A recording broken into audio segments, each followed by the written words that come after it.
സാന്ദ്രാനന്ദാവബോധാത്മകമനുപമിതം കാലദേശാവധിഭ്യാം നിർമുക്തം നിത്യമുക്തം നിഗമശരസഹസ്രേണ നിർഭാസ്യമാനം അസ്പഷ്ടം ദൃഷ്ടമാത്രേ പുനരുപുരുഷാർത്ഥാത്മകം ബ്രഹ്മതത്വം തത്താവത് ബാധിതാക്ഷാത് ഗുരുഭവനപുരേ ഹന്തഭാഗ്യഞ്ജനാനാം.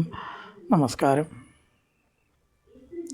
സനാതന ധർമ്മസംഹിതകളിലെ വിജ്ഞാനശകലങ്ങൾ പങ്കുവയ്ക്കാനുള്ള ചാനലായ നാദശ്രീയിലേക്ക് എല്ലാവർക്കും സ്വാഗതം. പേര് ചാനൽ സബ്സ്ക്രൈബ് ചെയ്യാനും ലൈക്ക് ചെയ്യാനും ഓർമ്മപ്പെടുത്തിക്കൊള്ളുന്നു. സബ്സ്ക്രൈബ് ചെയ്തവർക്കെല്ലാം നന്ദി രേഖപ്പെടുത്തിക്കൊള്ളുന്നു. 54, 55, 56 കാളിയമർദ്ദനം പറഞ്ഞത്. 57ാമത്തെ ദശകം പ്രലംബാസുരവധം വൃത്തം ഗീതി ആര്യ ഇതൊക്കെ ഏകദേശം ഒരേപോലെ തോന്നും. ഒന്നല്ലല്ലോ, 2 പേര് വരില്ലല്ലോ. എങ്കിലും സാമ്യമുണ്ട് വൃത്തങ്ങൾക്ക്. ഗീതി ആര്യ വൃത്തം എന്നൊക്കെ പറയണത്. അതായത് ഇതിങ്ങനെയാണോ ചെല്ലേണ്ടത്? രാമസഖ്വാപിദിനേ കാമദ ഭഗവൻ ഗതോ ഭവാൻ വിപിനം സൂനുഭിരഭിഗോപാനാം ധേനുഭി അഭിസംവൃതോലസ ദേശ. മിക്കവാറും പ്രിൻ്റ് ചെയ്തിട്ടുള്ളത് ഇങ്ങനെ ആയിരിക്കും. രാമസഖ്വാപിദിനേ. ശരിക്കും അതിപ്പോഴും ഒന്നും കൂടി ചേർത്താലാണ് അവിടെ ചെല്ലൽ അങ്ങോട്ട് ഏതെങ്കിലും ഒരു ഇതിൽ വരുള്ളൂ. കാമതയും കൂടി ചേർത്ത് നോക്കൂ. രാമസഖ്വാപിദിനേ കാമദ, രാമസഖ്വാപിദിനേ കാമദ സൂനുഭിരഭിഗോപാനാം ധേനുഭി, സൂനുഭിരഭിഗോപാനാം ധേനുഭി രാമസഖ്വാപിദിനേ കാമദ ഭഗവൻ ഗതോ ഭവാൻ വിപിനം അഭിസംവൃതോലസദ്വേഷ. അങ്ങനെ ചെല്ലുന്നതാണ് കുറച്ചും കൂടി നല്ലത്. അടുത്ത പദം കൂടി ഇതിലേക്ക് 3 അക്ഷരം ചേർത്തിട്ട് ചെല്ലുമ്പോൾ ഒരു ട്യൂണ് കിട്ടുന്നർത്ഥം. രാമസഖ്വാപിദിനേ കാമദ ഭഗവാൻ ഗതോ ഭവാൻ വിപിനം സൂനുഭിരഭിഗോപാനാം ധേനുഭി അഭിസംവൃതോലസദ്വേഷ. കാപിദിനേ കാമദ, കാമദ എന്ന് വിളിക്കണം. ഒരു ദിവസം. കാപിദിനെ ഒരു ദിവസം. ഭവാൻ ലസത് വേഷ, നല്ലപോലെ വേഷമൊക്കെ ധരിച്ച് പീലിയൊക്കെ ചാർത്തി മഞ്ഞപ്പട്ടുടുത്ത കർണാഭരണങ്ങളൊക്കെ അമ്മയ്ക്ക് അണിയിച്ച് കൊടുക്കും ചിലപ്പോൾ. അങ്ങനെ വേഷമൊക്കെ നന്നായിട്ട് ആകർഷകമായിട്ട് ധരിച്ച് ഭഗവാനും പുറപ്പെടലുണ്ട്. നമ്മളെ പോലെ ഇല്ലാന്നേ ഉള്ളൂ. ഇന്നിപ്പോൾ സെൻറ്റും പെർഫ്യൂമൊക്കെ അടിച്ചിട്ടാണ് നമ്മൾ പുറപ്പെടുക അല്ലേ. പണ്ടത്തെ രീതിയിലാന്നേ ഉള്ളൂ. നല്ല കുറിക്കൂട്ടമൊക്കെ അണിഞ്ഞ് മയിൽപ്പീലിയൊക്കെ ചൂടി വേഷമൊക്കെ ഒന്ന് നേരെയൊക്കെ വേണ്ടേ പുറത്തേക്ക് പോകുമ്പോഴേ. അതാണ് ഇവിടെ എന്ത് പറഞ്ഞത്? ലസത് വേഷ, തൻ്റെ വേഷമൊക്കെ ഒന്ന് നല്ലപോലെ ശരിയാക്കിയിട്ട്. എങ്ങനെ പോയി? കാളിയമർദ്ദനത്തിന് രാമനെ കൂടാതെയാണ് പോയി. ബലരാമനെ കൂടാതെ. ഇവിടെയോ രാമനോട് കൂടിയിട്ട്. രാമൻ ഇല്ലാതെ പോയിട്ടുള്ള ഒരൊറ്റ കാര്യം കാളിയമർദ്ദന ഘട്ടമാണ്. അത് പോയില്ല. കാരണം തൻ്റെ വംശത്തിൽപ്പെട്ട അനന്തനാണല്ലോ ബലരാമൻ. കാളിയനെ കൃഷ്ണൻ ഉപദ്രവിക്കുന്നത് കാണുകയ്യ. വേണ്ട കൃഷ്ണ എന്ന് പറഞ്ഞാൽ കൃഷ്ണന് ഇഷ്ടാവില്ല. അത് കാണാനൊട്ട് സുഖമില്ല എന്നുള്ളതുകൊണ്ട് അന്ന് മാത്രം പോയില്ല. ബാക്കിയൊക്കെ രാമനോട് കൂടി അവിടെ പ്രത്യേകം പറയണമെന്നില്ല. രാമസഖ, രാമനോട് കൂടിയിട്ട് ഗോപാനാം സൂനുഭി ധേനുഭി. ആരോട് കൂടിയൊക്കെ? പിന്നെ രാമൻ മാത്രമേ ഉള്ളൂ? അല്ല, സൂനുഭി ഗോപാലന്മാരെല്ലാം ഉണ്ട്.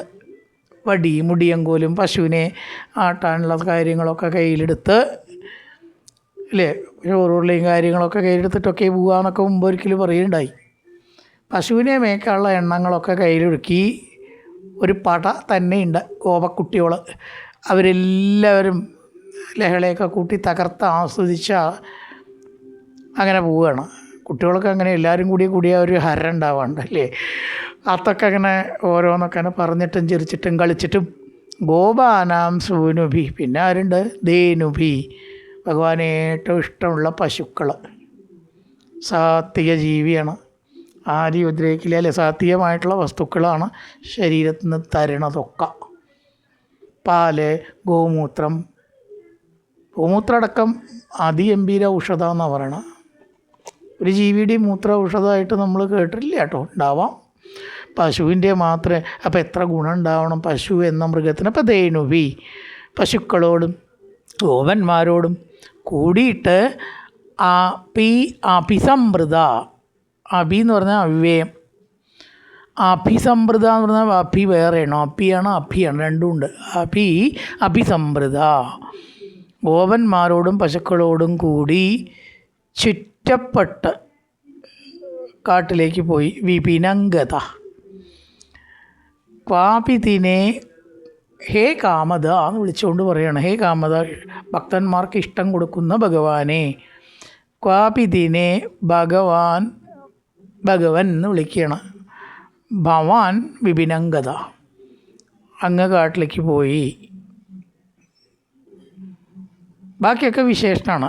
ഏതൊക്കെയാ? ലസത് വേഷ, ഒന്ന് നല്ല പോലെ വേഷം ധരിച്ച്. പിന്നെ ആരാളുള്ളത്?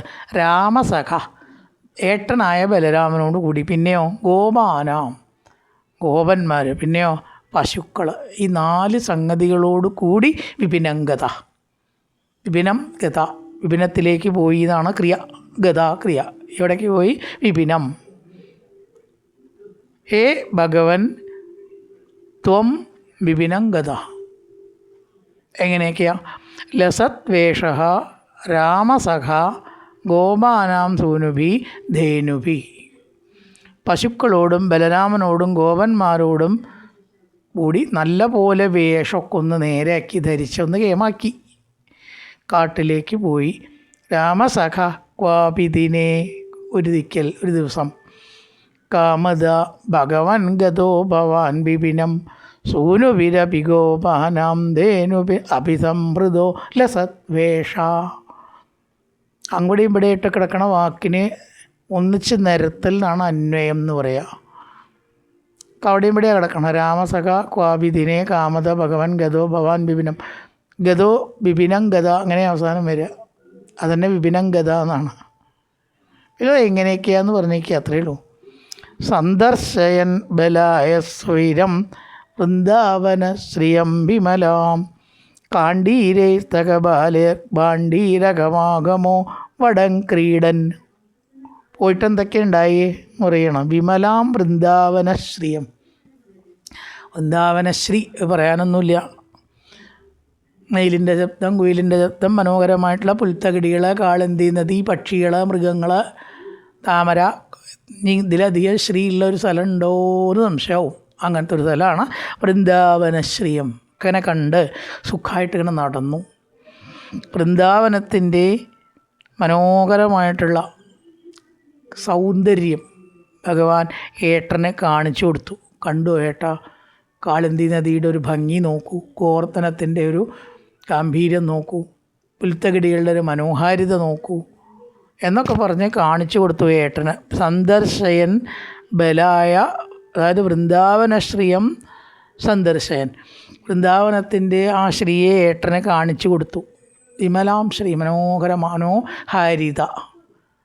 എന്നിട്ട് എവിടേക്ക് പോയി? വടി ഒക്കെ കയ്യിലെടുത്തു. പശുവിനെ ആയിട്ടുള്ള വടിയുണ്ട്. കാണ്ടി ഇരൈ ബാലേഹി, വടി എടുത്തിട്ടുള്ള കുട്ടികളോട് കൂടി. എല്ലാവരുടെ കയ്യിലും വടി മുടിയങ്കോലമൊക്കെ ഉണ്ട്. ഉള്ള കയ്യിൽ ഇടയ്ക്ക് പശുവിനെ ആട്ടാൻ അല്ലെങ്കിൽ ഒരു വടിയൊക്കെ ഉണ്ടായിരുന്നു വരല്ലേ. വടിയൊക്കെ രസമായിട്ട് ഇങ്ങനെ എടുക്കുക. അവരുടെ ഒരു സ്വഭാവമാണത്. ഇവിടെ ഇപ്പോൾ പശുക്കളെ ആട്ടാനാണ് കേട്ടോ, അല്ലാണ്ട് ഈ വടി എടുക്കുന്ന അർത്ഥം. കാണ്ടീരം വടി, കാണ്ടീരൈ ബാലൈ സഹക്രീഡൻ, വടി കയ്യിൽ പിടിച്ചിട്ടുള്ള ബാലന്മാരോട് കൂടി എവിടേക്ക് പോയി? ഭാണ്ഡീരകം വടം ആഗമ. ഭാണ്ഡീരം എന്ന് പറഞ്ഞിട്ടൊരു വടവൃക്ഷം, പേരാൽ, അതിഗംഭീരമായിട്ടുള്ള പേരാലാണ്. പാട്ടർന്ന് പന്തലിച്ചിട്ട് അത് കേമായിട്ട് ഇങ്ങനെ നിൽക്കണം ഒരു വടവൃക്ഷത്തിൻ്റെ ചുവട്ടിൽ എത്തി. സന്ദർശയൻ ബലായ സ്വൈരം വൃന്ദാവന ശ്രീയം വിമലാം, വിമലമായിട്ടുള്ള വൃന്ദാവന ശ്രീ ബലായ സന്ദർശയൻ, ബലൻ ബലരാമൻ കാണിച്ചു കൊടുത്തുകൊണ്ട് എവിടെ എത്തി? ഭാണ്ഡീരകം എന്ന് പറയുന്ന വടവൃക്ഷത്തിൻ്റെ ചുവട്ടിലെത്തി. കയ്യിലോ വടിയുള്ള ഗോപന്മാരോട് കൂടി എന്ന് പറഞ്ഞിരിക്കണു. താവത്താവകനിധന പൃഹയാലു ഗോപമൂർത്തിരതയാലു ദൈത്യപ്രലംബനാമാ പ്രലംബ ബാഹും ഭവം ധമാപേതേ. താവത്താവകനിധന പൃഹയാ അതും കൂടിയാണ് ചേർക്കുമ്പോൾ അവിടെ ഒരു വരിക്കൊരു പൂർണ്ണത കിട്ടുള്ളൂ. വരി നിധന എന്നുള്ളത് തന്നെ ആയിരിക്കണം. താവത്താവകനിധന പൃഗയാലു കോപമൂർത്തിരതയാലു ദൈത്യ പ്രലംബനാമാ പ്രലംബ ബാഹും പവന്തമാപേതേ. കംസൻ്റെ ഭൃത്യനായിട്ടുള്ള ഒരുവനുണ്ട് പ്രലംബൻ. പ്രലംബാസുരവധാണ് ഈ ദശകത്തിലത്തെ പ്രമേയം. വൃത്തം ഗീതി. പ്രലംബൻ അവിടെ എത്തിച്ചേർന്നിട്ടുണ്ട്. എങ്ങനെയെങ്കിലും കൃഷ്ണനെ കൊന്ന കംസനിൽ നിന്നൊരു പാരിതോഷികം തരാക്കണം എന്ന് വിചാരിച്ചിട്ട്. അവൻ്റെ പേരാണ് അദയാലു. ദയില്ല. ദയുണ്ടെങ്കിൽ ഇങ്ങനത്തെ കുട്ടികളെ കളിക്കുമ്പോൾ അവരെ കൊല്ലണമെന്ന് തോന്നുന്നു. അദയാലു, ഒട്ടും ദയില്ലാത്ത ദുഷ്ടൻ. എന്തിലാഗ്രഹം? താവകനിധനം, ഒരിക്കലും മരണമില്ലാത്ത അങ്ങയെ കൊല്ലാനേ. ആലോചിച്ച് നോക്കണം അവൻ്റെ ദുരാഗ്രഹം. താവകനിധന സ്പൃഹ, ആഗ്രഹം. അങ്ങയെ ഒന്ന് വകവരുത്താനുള്ള ആഗ്രഹത്തോടു കൂടി ഏതൊരു വേഷം കെട്ടി?